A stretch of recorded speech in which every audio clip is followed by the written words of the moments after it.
Is the Sinister Game being here with a new video. And in this video, I'll be going over the Grand Theft Auto Online Summer 2024 Information Newswire from today, June 5th, 2024. But yes, today they revealed brand new information regarding a new brand of vigilante justice, essentially. So this is basically going to be sounding like a bunch of like vigilante style missions similar to what was available in the 3D universe games from like Grand Theft Auto 3, Vice City, San Andreas.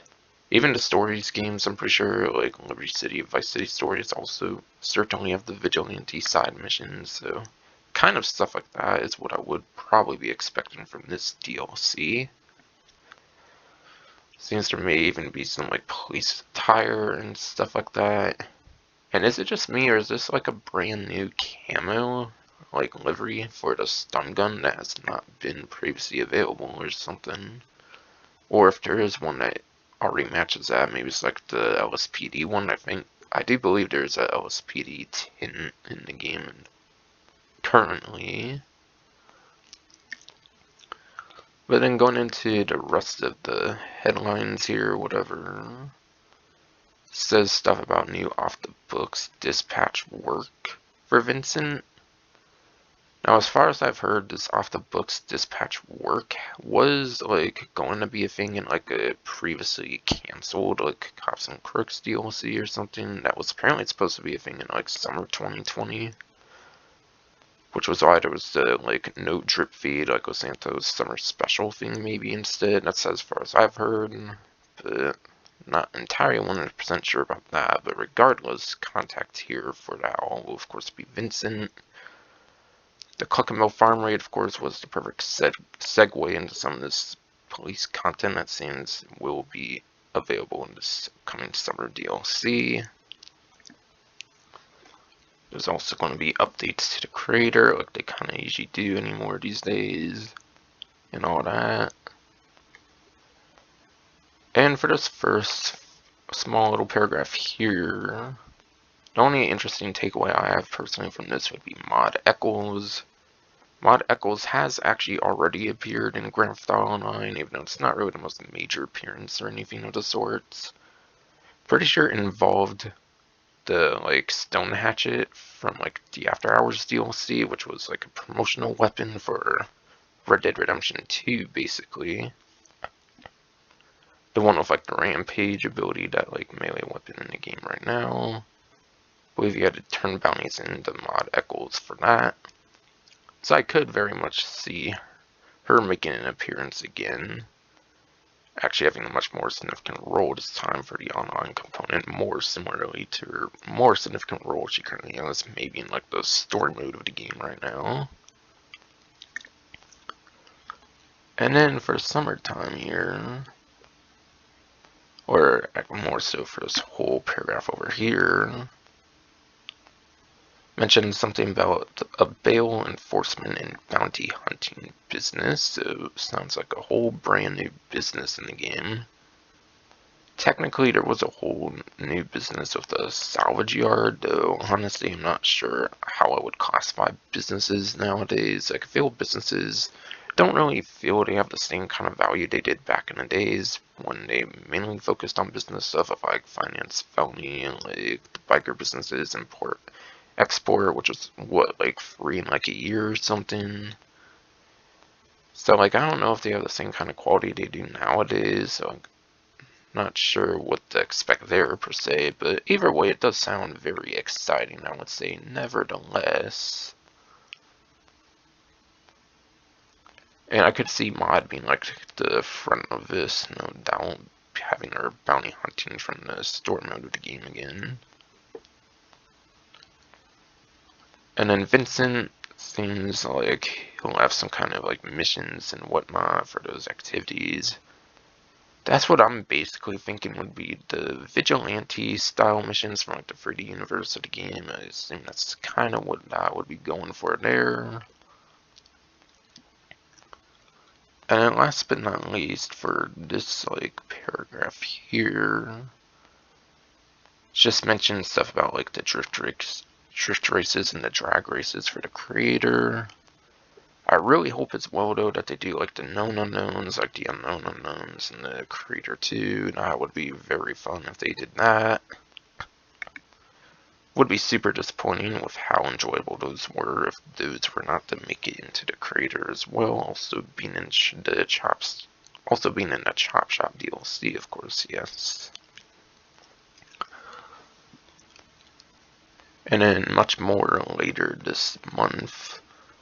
So it does sound like this will be a June DLC and not a July DLC, which is definitely going to be quite nice.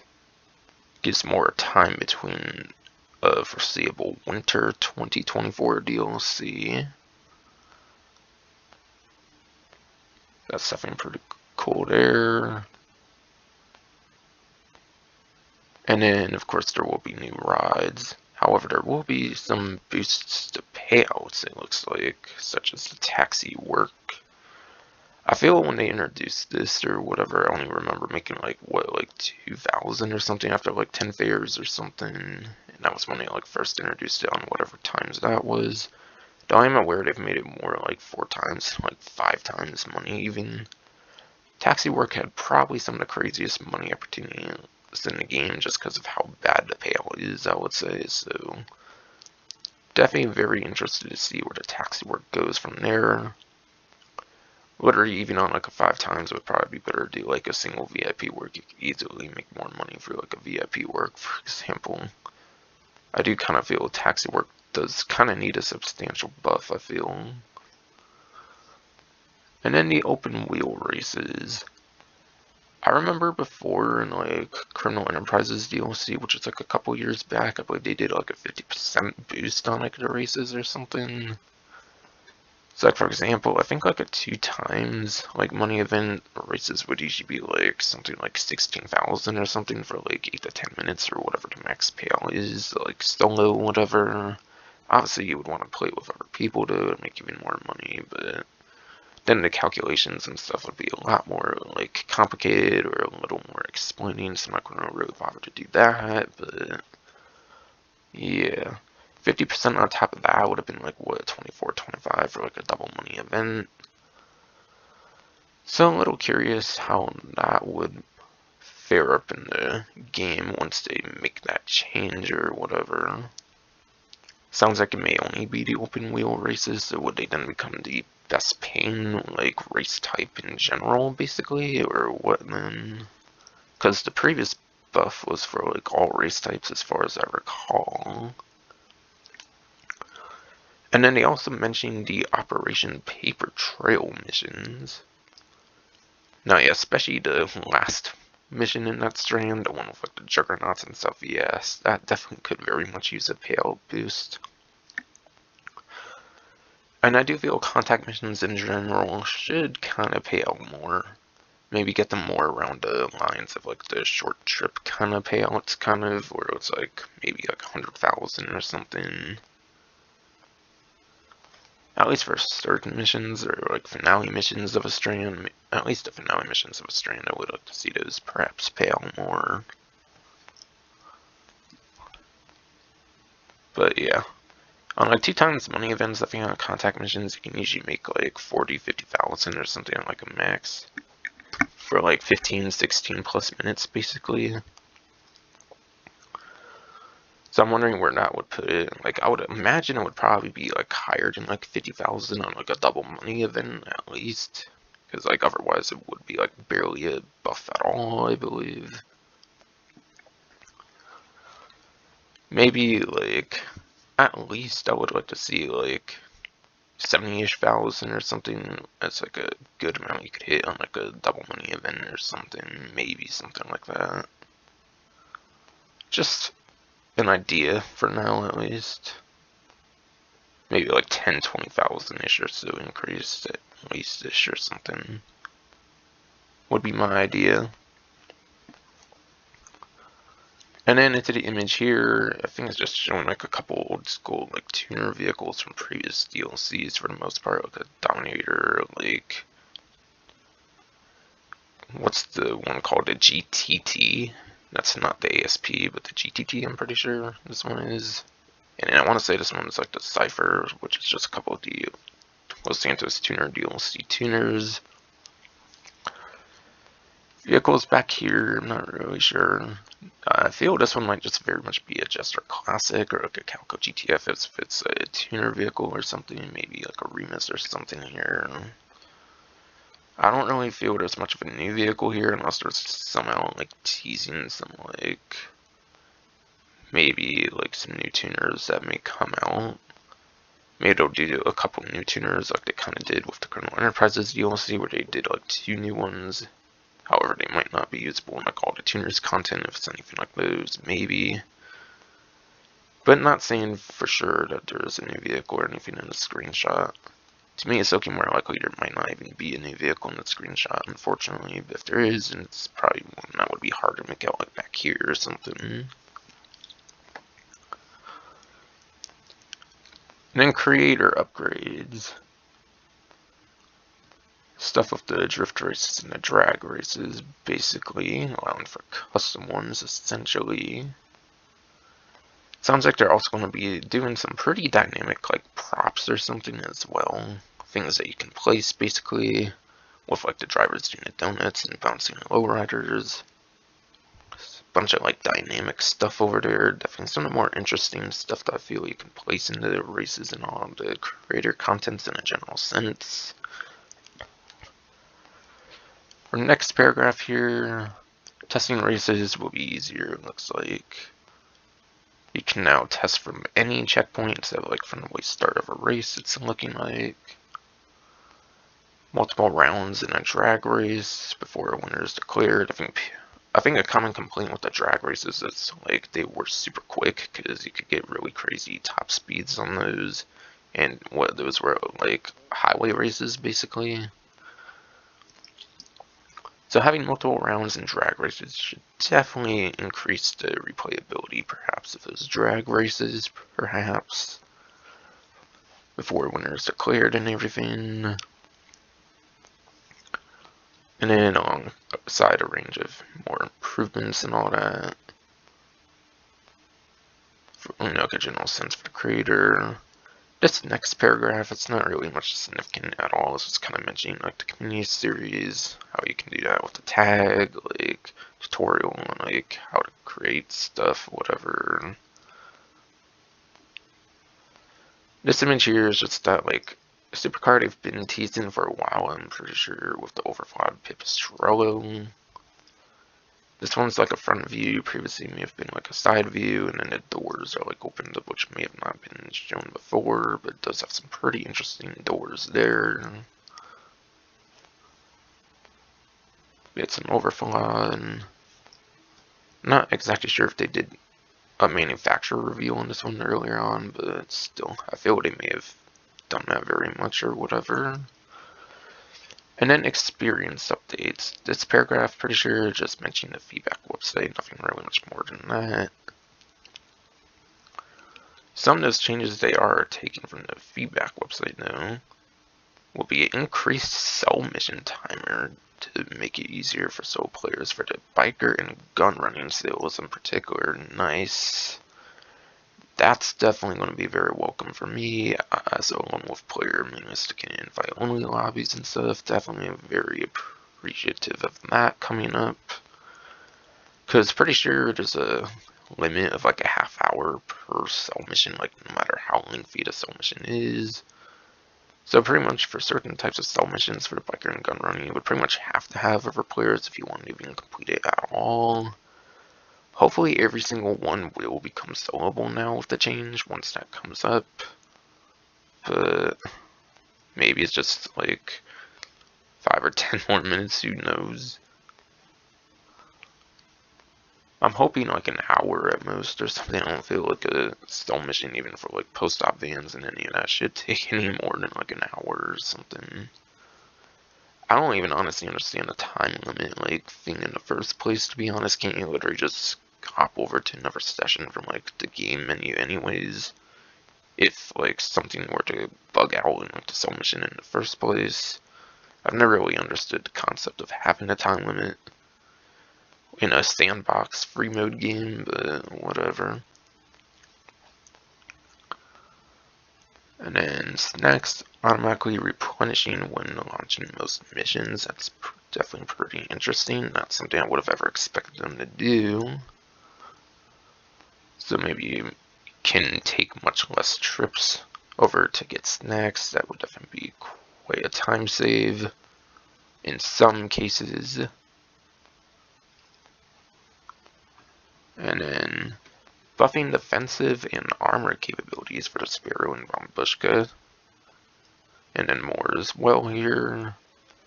So when they say defensive and armor, I feel they might be talking about separate things. That would be a little weird to have two words for like the same thing.